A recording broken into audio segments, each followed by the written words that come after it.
I'm now calling the Minister of Agriculture, Honorable Steenhuisen.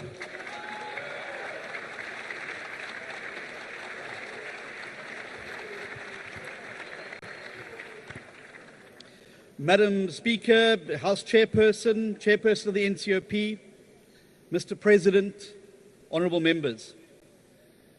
South Africa is in a crisis.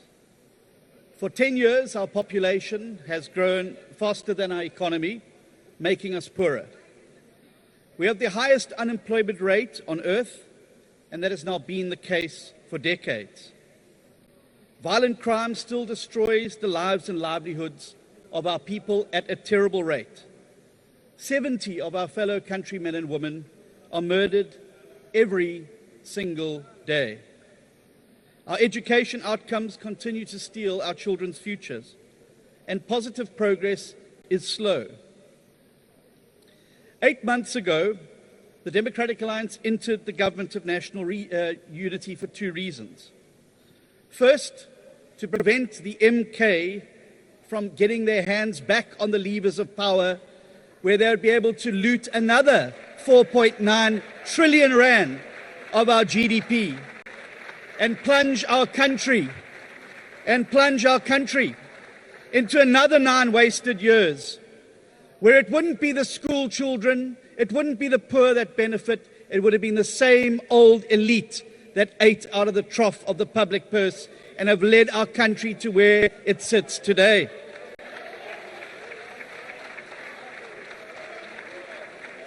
But we also joined the Government of National Unity. We joined the Government of National Unity so that we could play our part in helping to turn South Africa around, to turn the tide. Honorable Steenhuisen, please take your seat. Honorable members, for the last time, once again, I'm pleading with you, don't drown the speaker on the floor. Over to you, Honorable Steenhuisen. We joined the Government of National Unity to turn our country around so we can finally turn our back on the looting, the corruption and maladministration that typified the 9 wasted years under President Jacob Zuma. But we also joined to be part of the growth and jobs agenda and to make sure that we confront the crises that face us. The truth is, we've persisted for far too long with policies that fail South Africa. State monopolies being bailed out over and over again. Excessive regulation that makes it harder for businesses to grow. Empowerment policies that benefited the few and not the many. And a tariff regime that pushes up prices with no benefit, even to the companies that those tariffs are meant to protect. And underpinning that, a thorough-growing lack of accountability, where those responsible can sit in the gallery of Parliament watching our proceedings instead of behind bars where they belong.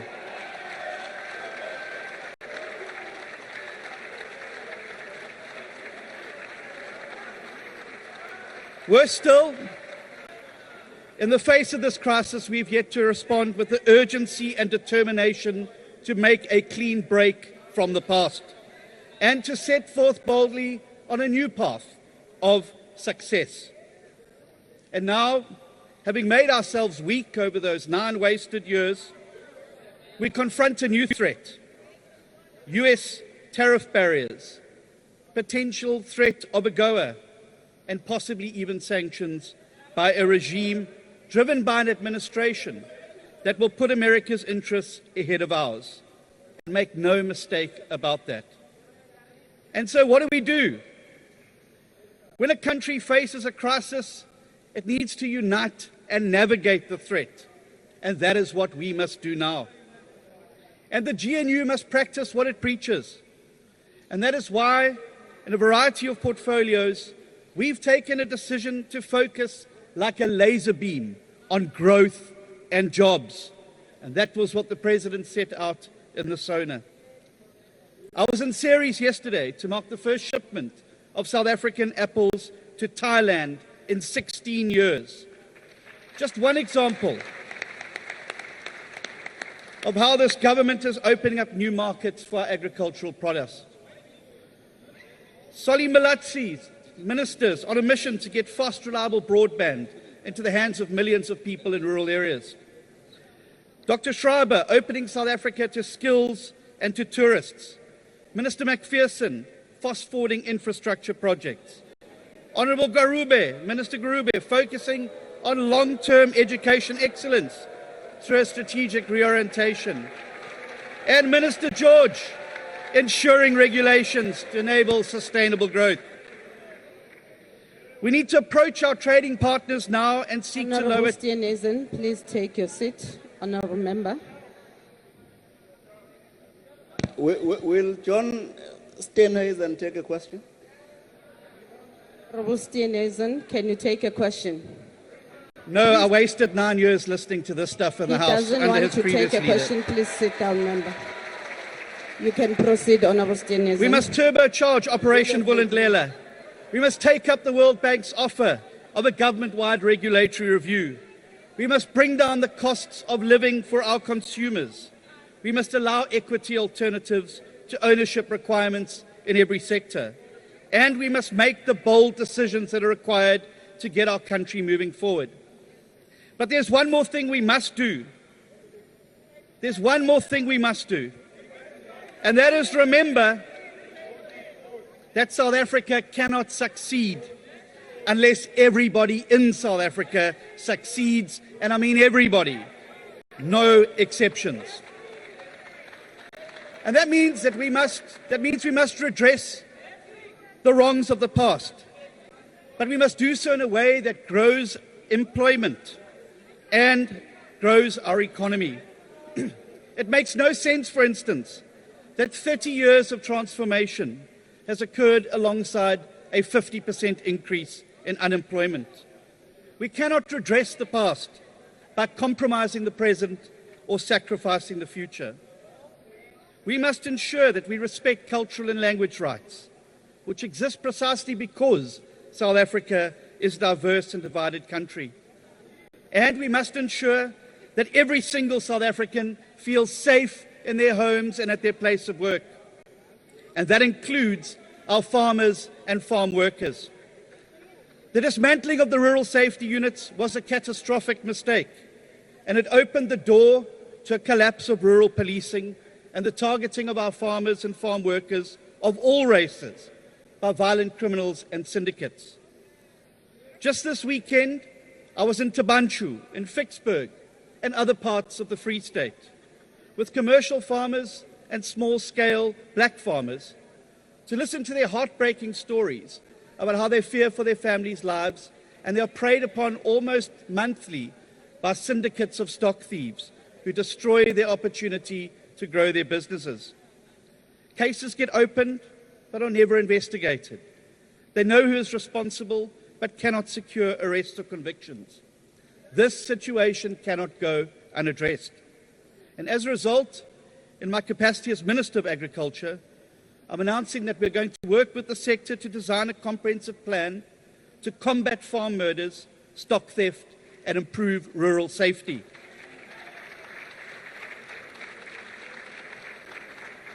I look forward to collaborating with the Minister of Police and the entire Justice and Security cluster to bring an end to the scourge once and for all.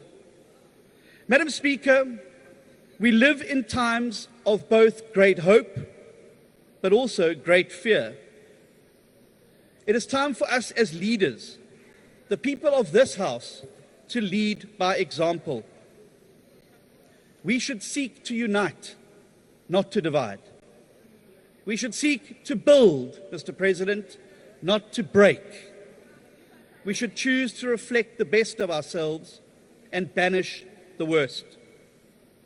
Madam Speaker, we must recognize the moment that we find ourselves in for what it is, a moment of great danger for the people of South Africa. For if they fall prey to the historic revisionism that we've just heard from the Honourable the Leader of the Opposition, they could lull themselves into some complacency that somehow things were better when those policies and persons were in charge. Nobody took more advantage of the people of South Africa than the leader of Umkhonto we Sizwe, even using their money to build his own house while people lived in poverty. And we must reject the revisionism, because had we had that 4.9 trillion rand that was stolen under Mr. Zuma, we would have schools that were working, clinics that were functioning, police and nurses on the streets, and South Africa would be a better place. But never you mind, Mr. President, it's up to us now to pick up the baton and to take this country forward. But it means that we need to do whatever we can to turn the economy around. The time for a break with failed policies is now. The time for a new approach Honourable is Minister, now. your time is up. Now is the You can time. take your seat. Thank you.